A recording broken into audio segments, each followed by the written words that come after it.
friends, welcome back to According to Carl. According to me, but I'm going to be giving you my opinions and I want you to give me yours. Places, people, food, drink, you name it, I want you to give me your opinion by dropping it in the comment below. Today my friends, I'm bringing you with me to the Midlands Air Museum. That is a treat. And I want you to enjoy it just as much as me. Right guys, and as always guys, before we get started, I want you to give me a thumbs up if you like my content, if you like this video, and subscribe. It's free, which means you'll be notified every time I upload new videos. Right guys, less talking, more walking.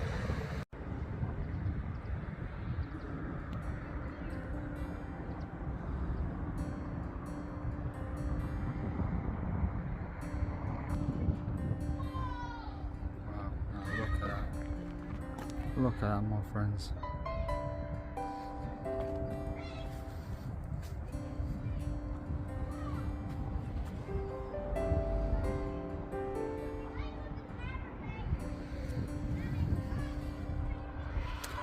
Right, my friends, let's go.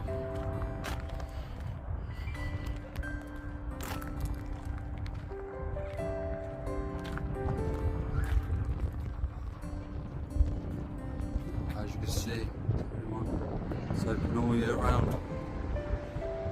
Come and join me.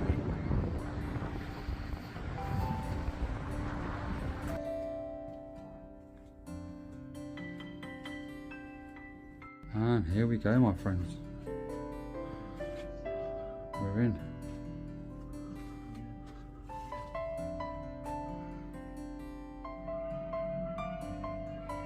Here we are.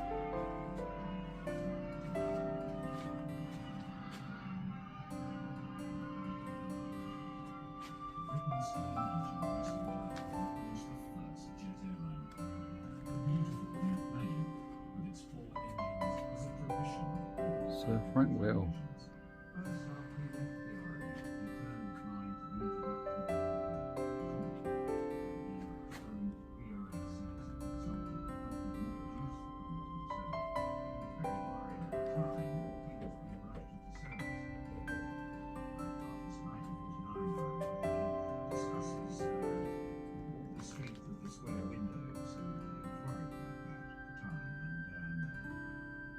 Suggestion to de Havilland and how they could get over the problem. Whittle's advice was ignored. The comet crashes which followed were caused in part by its square windows. With time on his hands, Whittle travelled and tried to recover his health. He also turned to writing his memoirs. The jet age took off without Frank Whittle. The Royal Air Force was soon re-equipped with the benefits of his invention. By 1950, the Gloucester Meteor provided the backbone of Britain's air defence capability. It was a fitting outcome to all the secret toil of the Powerjets team in the dark days of the war.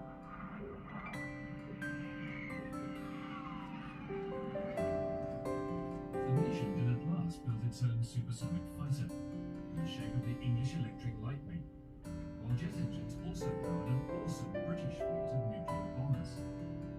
But the country could never really afford such planes. They would later play an important role in the Falklands campaign, but were destined to become museum pieces.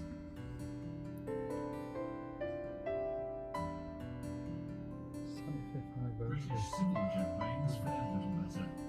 After the comet crashes, it was Boeing 707 which brought long-range jet travel to the masses. In 1960, airlines were mostly buying their planes from America. That year, the bypass engine entered service. Turbofans soon followed. With their far better fuel economy, they were just what the airlines needed to realise low-cost global travel. For Frank Whittle, it was the ultimate vindication of his wartime vision, and revealed the sheer folly of cancelling his pioneer turbofan. Yet he never worked on jet engines again. Memories began to fade of how the story had begun. I think in this country they were beginning to forget all about Frank Whittle by the 60s and 70s. more gung-ho. They were very good at slapping him on the back and telling him what a good chap he was. In 1976, Whittle went to live in America. I think he felt more recognised over in the States than he did over here. After the war, Hans von Ohain had himself moved to America to work on jet propulsion for the US Air Force. Fascinated by each other's work, Whittle and von Ohain became good friends. Back across the Atlantic, Britain eventually rediscovered its genius of the jet. By 1986, even the Queen took her hand and awarded him the Order of Merit. And other honours came along following that. So I would say from about the early 80s onwards, people began to remember who it was who was the prime pioneer of the turbojet. And also a man with a profound legacy. Today, we make almost 1.5 billion air passenger journeys a year, cheaply and safely, thanks to Frank Whittle. He shrank the world, but his gift to Britain is less appreciated. Its famous plane makers have departed, but today, Rolls-Royce is a world leader in building jet engines. All his signatures. I'm often asked how I feel about it, and it's a question I find very difficult to answer. Things could have been a lot better. We could have had a much bigger influence in the war than happened. But when I see what's happened in the way of civil aviation and military aviation too, but particularly civil aviation, I can only say it's extremely satisfying, especially when you see something like the Concorde. And one of the things you see I never foresaw when I worked on this thing is that I would be a passenger crossing the Atlantic in 3.5 hours. And incidentally, another thing I didn't foresee is that I would have a son who would be flying 747s as a captain in Cathay Pacific. Kai Tak Aerodrome at Hong Kong had a very interesting approach, a curved right-hand turn right down to almost a touchdown. And when Father came with me, Now we're moving on to the good stuff. he was Stay with me, guys. very startled when he was flying an airplane at 1,000 feet straight towards him.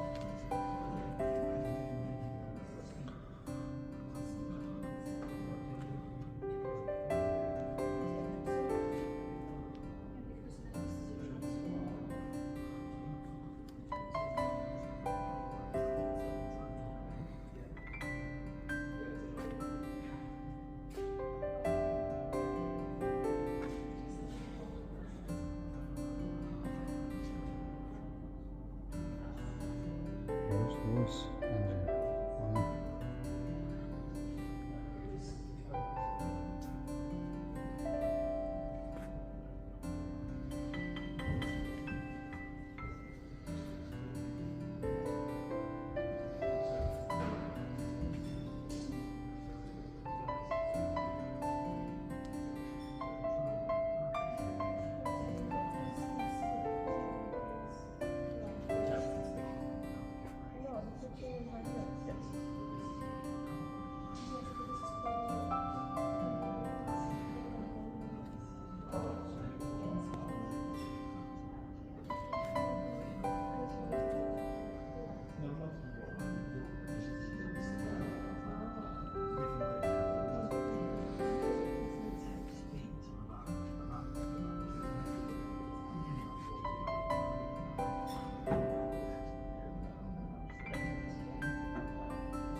Guys, 100% highly recommend. This is on your top 10 visits. Recommended by me, according to Carl.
Yeah.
Let's climb in, guys.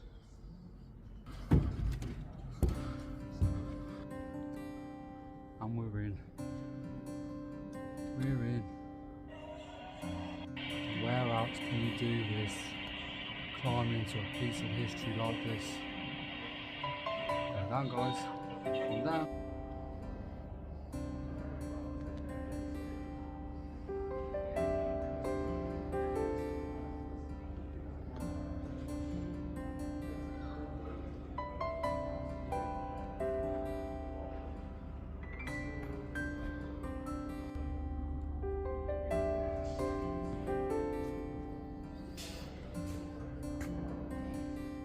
Navigation panel.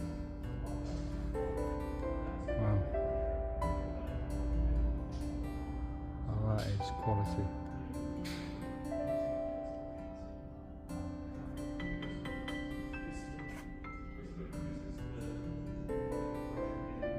Turbojet.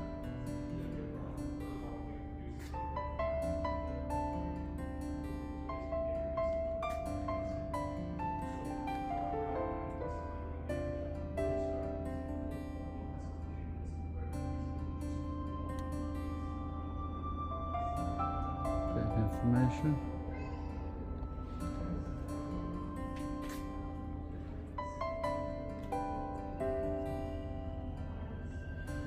So that is the control panel.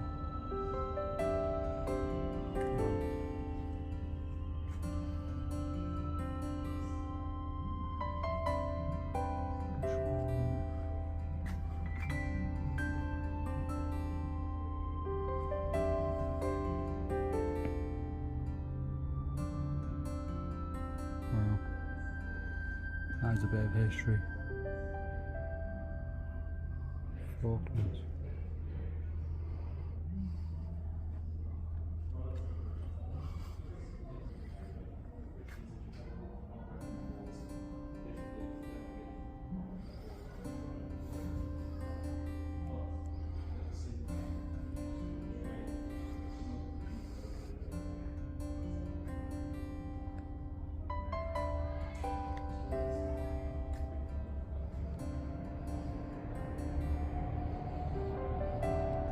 Size of that. That's a turbo engine, that is. Wow.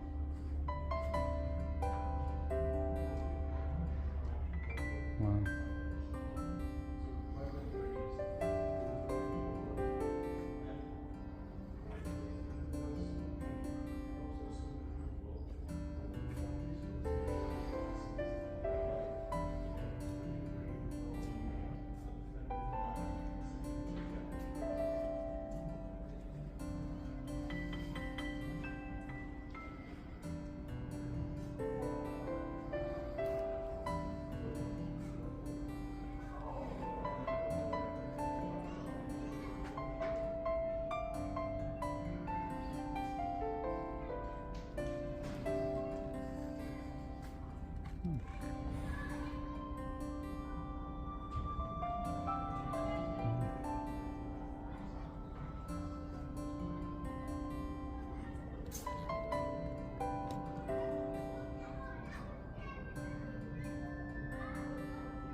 view of inside. Let's go.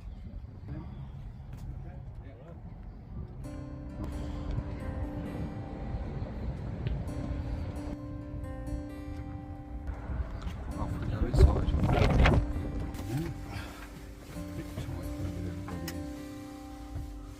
Okay. Keep coming up then. Take the seat over to your right. That's a tree. Okay, so you know all the answers.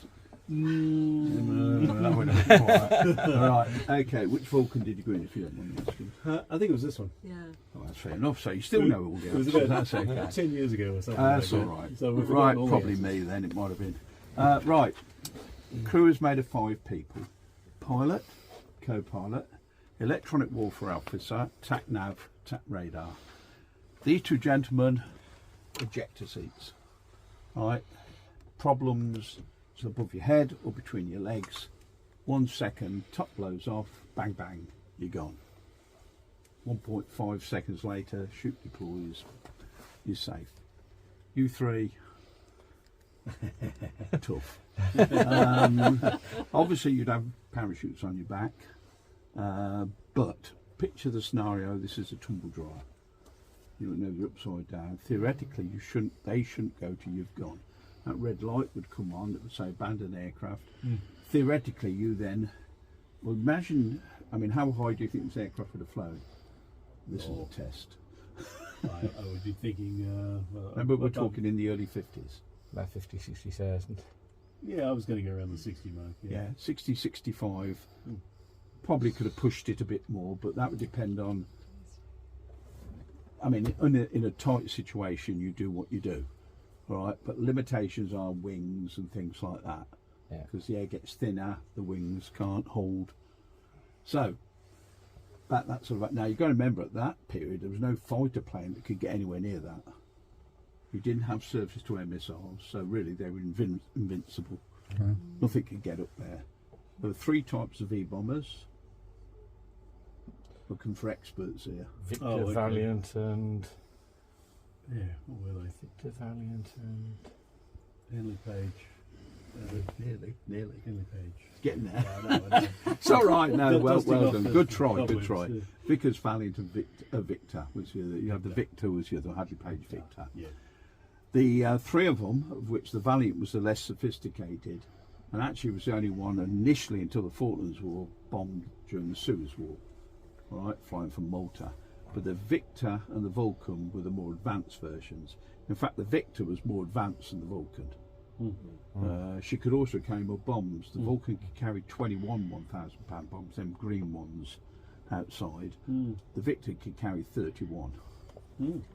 She was she also had AC circuits as opposed to DC at the time, so she was sophisticated more than the Vulcan. But that's many reasons for that. Like I say, the rear 3, takeoff and landing, not much chance. You haven't got the height to bail out. No. By the time that red light comes on, they're probably going already. So your chances are pretty minimal. They lost about 16 of these in various crashes, and probably 75% of the time these 3 died. Oh, well. Because they just wouldn't have a chance, Yeah. realistically. Yeah. Now, the next question is, you should ask is, why didn't they have eject seats? I mean, why have only them 2 got eject seats? Imagine the risk assessments now in insurance. Yeah, you that's know. right. Yeah. Part of the reason, and all 3 V-bombers were like that, the rear 3 didn't have eject seats. The Victor, they went out a door on that side. The Valiant was that side as well. You had to watch the intakes, they get sucked into them. The reason was, in the late 40s, remember what we said earlier about the altitude you'd be flying at? Bailing out at that altitude, you're liable to freeze to death on the way down. 65,000 feet, it's a long way down on a parachute. So, and remember, this is the jet engine, computers, everything is possible potentially. They thought, well, why don't we just blow the front end off? So this becomes a capsule, like Apollo, float it down on parachutes. Yeah. Sounds F-111 theoretically good. F-111, yes, principle very much smaller, and even yeah. then they gave up. They went back to ejector seats Right. because it has theoretically good angles, but in reality it can be affected by the fact that you weigh 2 ounces more than him. Can affect the balance. Okay. So there's all sorts of technical issues.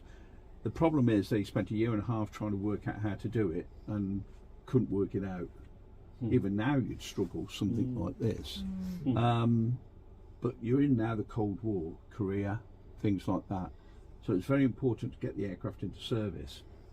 You'd have had to redesign it, rear facing seats. It would cause all sorts of problems, cable runs above. So tough. You wouldn't do it obviously nowadays because just couldn't. But in them days, if you were a back crew and you'd said, "Well, I ain't flying unless I got an eject seat," they'd call you all sorts of names. You know, so they put up with it. Bad, really. And in reality, if they'd have known how long the aircraft would be in service, they did carry out trials in the 60s where this rear seat fired, then that one came across and fired. But they thought the aircraft would be out of service by the late 60s. They never assumed the Vulcan would carry on till 85. The Victor's till 93. Wow. So tough, really. Any questions so far? No. That's good. Yeah. Okay, right, like I say, you three are the tactical crew. Your job is to stop us being shot down. Missiles, radars, everything's got to be jammed by you. So you've got to tune into the signatures of missiles and frequencies of them. So all your equipment is to do that. All right, gentleman in the middle, he's the navigator. Fairly straightforward, but if you don't get us to where we've got to go, it's pointless. So no sat navs. You know, you've got to do all your work, planning and everything, and you've got to be there on the dot. When you get near the target, you'd hand over to the gentleman on the left, using the H2S radar bombing system, would look at the target, and through the bomb release button, the called switch on the left, he would drop the nuclear bomb. On the bombing run, he would control the bombing run, not the pilot, because they'd hand over to him. He would. In the early days, it was a free-fall nuclear bomb. They just fly over the target, drop it. Second later, you have what's outside the white missile. That's called blue steel. That's a thermonuclear bomb. Appreciate, just trying to explain to kids thermonuclear bombs. A thermonuclear bomb, when you see the Nagasaki and Hiroshima bombs, that's 200 times more powerful. You are talking about 5 or 6 of them would wipe out the entire United Kingdom. So terrible things, thankfully never used, and we're still here today. But the people really need to understand when they use the word nuclear, what they, you know, this is not a reset button. This is serious and nasty stuff. The 2 pilots above us, like I say, their job is to get you there and bring you back, hopefully. In reality, had they been used in what they were designed for, there would have been much to come back here for. You know, that was the reality. They built about 136 of these, and the last one to fly was 558, which is now at Doncaster. Unfortunately, they're sold the airfield and they're going to flatten it into housing, so you know, they ain't going to fly through again. And you can't disassemble a Vulcan. They're designed to be flown to wherever they go. You don't pull them apart. So that's awkward. And it is a shame, because it's nice to see history doing what it was designed to do, fly, but you obviously appreciate that flying something like this is a bit complex and expensive. And the training of the people to fly it and maintain it and insure it, which is another big story, you know, is another no-no. So unfortunately, I doubt you'll ever see the Vulcan fly again. I mean, I assume you have seen a Vulcan. No, no, tough. Sorry. It has a. All right, Keith. All right, give me. It has a wonderful sound to it, a howl when it turns, and the shape alone. But unfortunately, they just, you know, the cost alone, maintenance, spares. And imagine if this fell on your village. You know, they are, because they'd be used for display, and that means you're flying low, you're flying near people. Not ideal in an old aircraft. and the pilots themselves, you ain't going to get any young pilots. So you know it just runs out of time. But like I say, very impressive piece of engineering. Everything would have been built in this country. Amazing. Nowadays we build eject seats, that's about it. If that radar failed, you would climb behind me and look through an old bomb site at the target. Don't have to be that accurate with a nuclear weapon. A few feet away, you know, so it makes them. The only war they went to was the Falklands War, 1982, where she'd have carried 21 1,000-pound bombs. Hell of a journey there and back. Interestingly, we did offer, the Argentinians did try to buy Vulcan bombers in 1981, but we turned them down, which was probably good. But the aircraft themselves, this one was flown in here in '83. She is still complete, all her engines and everything. We are progressing the painting of it. The reality is, you just can't pop down to Halfords and get a new bit. You know, it has to be, and opening it regularly as we do, wear and tear. But in reality, a lot of kids we know, they expect things to be like car showroom. And the reality is, these are war machines. That's why the most important thing on the aircraft was that. No women in them days. This is called the Beresford tube. That would be vulcanised rubber normally. Every crew member would have one. This is a war machine. As a soldier, you don't put your hand up to go to the toilet. You know, No, that's right. this is the reality of when you design things. Like everything in here nowadays would have to be designed with different parameters because women are flying. Women generally are smaller than men, so under G-force you've got to design so when you go to reach something, you'll reach it.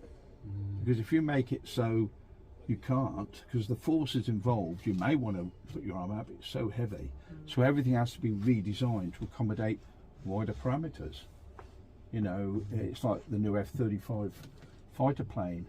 It was interesting the other week reading that the RAF had forgotten to order any female pilots' helmets, which was awkward. You know, with all diversity involved, because obviously women's heads generally are smaller, and the helmets themselves are very specialised pieces of kit, and they're not cheap.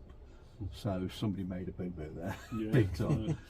But you know, like I say, the aircraft itself has a presence. The V-Force cost a lot of money, but at a time, really probably when this country couldn't afford it, we did it because it played its part in preserving our democracies. You know, it's easy for youngsters and people now to go, oh well, but you know, we could be living in a very different world. Definitely. You know, and that's something, you know, it's a shame we have to have military forces, but unfortunately there are still bad people out there, as we see obviously, who will... The trouble I think with democracies, we're perceived by dictatorships and people like that as weak, because we discuss and debate, and they see that as weakness. In reality it probably is to a certain degree, but it's what makes us what we are. Well, it's our biggest strength anyway, really. Sorry? It's our biggest strength at the end of the It day. is, but it can be perceived, as you could see in the Falklands War. If you look and study the Falklands War, you'll see the biggest challenge was that the Argentinians misunderstood us and we misunderstood them. They thought we were weak because in the 70s Britain was downhill. Dear old Maggie came in, she was having problems at the time. The Royal Navy, John Knott, was cutting it back, so they thought, to hell with it. We thought the Argentinians would play cricket and discuss and chat and do all the right things, and they thought, to hell with that, they invaded. Misunderstandings. Democracies are strong, but they can be perceived by dictatorships as weak because they debate and discuss. You know, a lot of people like they like dictatorships, but they've got to be benevolent. Unfortunately, dictatorships are not benevolent. they tend to sort of do as I tell you or else. That's it. And I'm afraid the world at the moment is in that turmoil where the West especially needs to understand the importance of our freedoms. You know, the fact that we can discuss and debate and talk without shooting each other. Yeah. You know, you only have to look around the world at what's going on, and you realise how valuable our freedoms are. And these aircraft in the 50s, 60s, 70s had played their part in that, and the people that maintained them, flew them, whatever, were all part of that. Any questions? Sortie length. I mean, this is a very confined space. So, what was a typical length of a sortie? It depends on refuelling. Like the Falklands War, yeah. you flew 4,000 miles there and 4,000 miles back. Depending on in-flight refuelling, 9, 10, 20. I mean, they were designed, initially they did what was called Lone Rangers, which would mean you go to work in the morning. It sounds very patronising, say goodbye to the wife, right? Which is what it would have been in them days. Yeah. Now, it's not like going to work down the road. You could be off to Australia. Yeah. You know, bye darling, Yeah. you're in Australia, Yeah. off you go. And they were called Lone Rangers. So they would probably pull in at Aden or places like that. But yes, I mean, they were designed as medium bombers. So in other words, really designed to fly from here into the middle of Russia, drop an atomic bomb, theoretically come back. Not really worth it. I mean, nothing here. No. I think the famous saying was fly further into Russia, bail out and find a nice woman to curl up next to. 'Cause that was it. Well, there'd be nothing to come back here for, effectively. And that's trying to put yourself into the mindset of the men with families. The person pressing that button. I know. You really, the mind, you can have all the training in the world. Yeah. What's going on in here? You know, it's thankfully, but just imagine that scenario. Most of us, well, all of us here, hopefully, have never had to experience like the Second World War, things like that. We have no perception of, you could train, you could talk about it, you could lecture on it, you could do all that, but we've never had to experience, I'm assuming, that sort of thing. If you have, God only knows. Is there any sort of fail-safe in case that chap at the end loses bottom? Not so much loses his bottle, it's No, more if he does it when he shouldn't do it. Doesn't want to do it. Yeah, that's what I meant. You are trained as a crew. The Americans especially would have pistols. All right, Keith. All right, I'll come down. 2 minutes, Keith. You'd have a gun. All right. The reality is, you wouldn't know. I mean, there's all sorts of fail-safes, but you assume he'd do it. You don't want to be fighting in here. No. You know, and you certainly don't really want to be using a gun. No. You know, in a pressurised environment. But the reality is, you hope nothing like that could ever happen, and we need to equip our youngsters, like the kids today, and that to understand computer games are great, but you have a reset button. And you don't have reset buttons in here. If you press that button, No going back. Armageddon is round the door. Vienna. You know. Okay. Wow, that was a treat. That was very nice of him. That guy was very knowledgeable. Very knowledgeable. He gives a lot of history there. Anyway, guys, onwards and upwards, my friends.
this beauty here.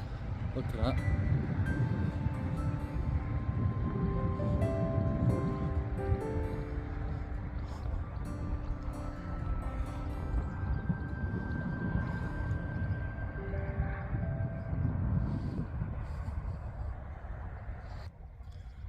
I can't say enough. You've got to come here. This has got to be one of your top 10 places to come in Coventry. It's got to be.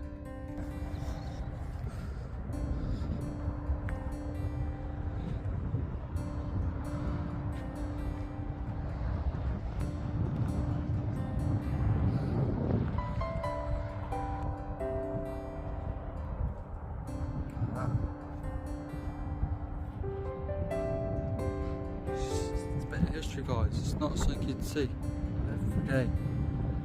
Pop down.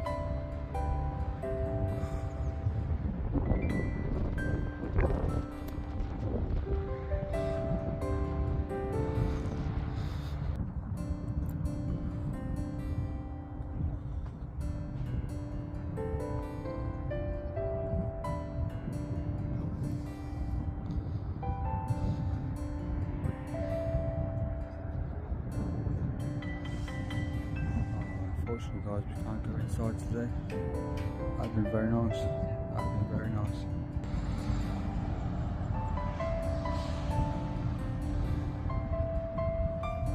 Let's have a quick look, my friends.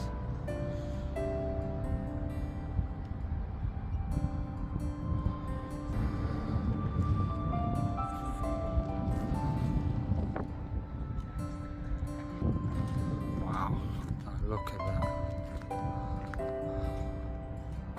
It's something we only see in films, video games. Wow.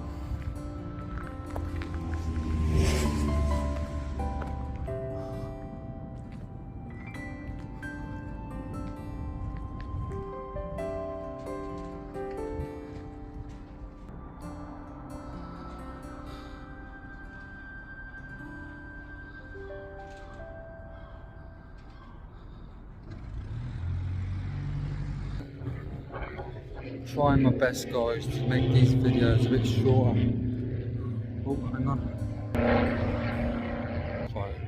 Yeah, guys, I'm trying my best to cut these videos down because I know they are long. But when you're seeing quality, history, things I'm seeing, it's hard to cut them out. It's hard. Onwards and upwards. Just found another section upstairs. Let's keep walking.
back downstairs we go, guys.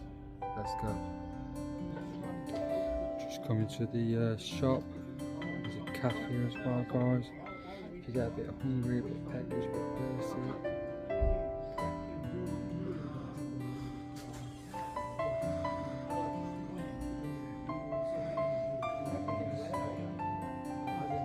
Cafe around there.